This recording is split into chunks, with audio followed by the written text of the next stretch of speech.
बहुत समय पहले की बात है। देवताओं के राजा सूर्यदेव की पत्नी थी संज्ञा। संज्ञा बहुत ही पतिव्रता और धर्मनिष्ठा स्त्री थी, लेकिन सूर्यदेव का तेज बहुत अधिक था।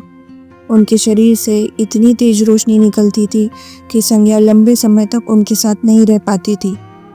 कुछ समय बाद संज्ञा ने अपने पिता विश्वकर्मा से कहा, मैं सूर्यदेव के तेज को सहन नहीं कर पा रही हूँ। मुझे कुछ समय के लिए तपस्या पर जाना है।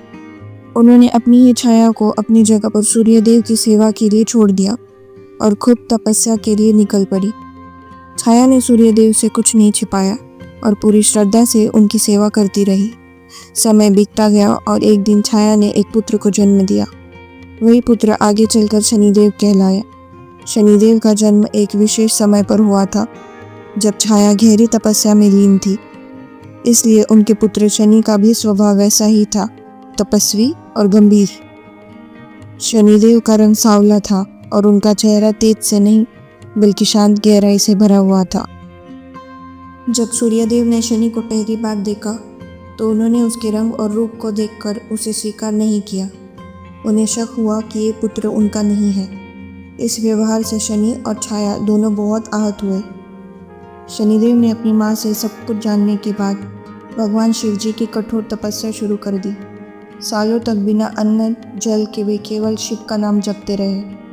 उनकी भक्ति देखकर भगवान शिव ने उन्हें दर्शन दिए और प्रसन्न होकर वरदान दिया, हे शनि, तुम नवग्रहों में प्रमुख स्थान पाओगे। तुम्हारी दृष्टि अत्यंत प्रभावशाली होगी। तुम न्याय के देवता कहलाओगे और लोगों को उनके कर्मों के अनुसार फल दोगे। शिव जी के इस वरदान के बाद शनिदेव का जीवन बदल गया। एक दिन शनिदेव अपने पिता सूर्यदेव से मिलने पहुंचे, लेकिन सूर्यदेव अब भी उन्हें अपनाने को तैयार नहीं थे। शनिदेव को बहुत क्रोध आया और उन्होंने अनजाने में अपनी दृष्टि सूर्यदेव पर डाल दी। उनकी दृष्टि इतनी शक्तिशाली थी कि सूर्यदेव का तेज मंद हो गया। जब सब देवता इकट्ठा हुए तब शिव जी ने सबको बताया कि शनिदेव की दृष्टि में केवल विनाश नहीं बल्कि न्याय है। जो पाप करेगा उसे सज़ा मिलेगी और जो भला करेगा उसे इनाम मिलेगा। तब से शनिदेव को न्याय का देवता माना गया। वे किसी के भी कर्मों के आधार पर उसे फल देते थे। उनकी साढ़े साती, ढैया और महादशा का प्रभाव इंसान के जीवन में गहरा होता है, लेकिन हमेशा सिखाने और सुधारने के लिए होता है। एक बार रावण ने शनिदेव को बंदी बना लिया था। जब हनुमान जी लंका पहुंचे तो उन्होंने शनिदेव को मुक्त किया।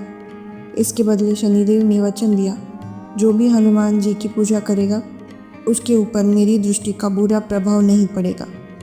ऐसी ही और रोचक कहानियों के लिए हमें सब्सक्राइब करें। धन्यवाद।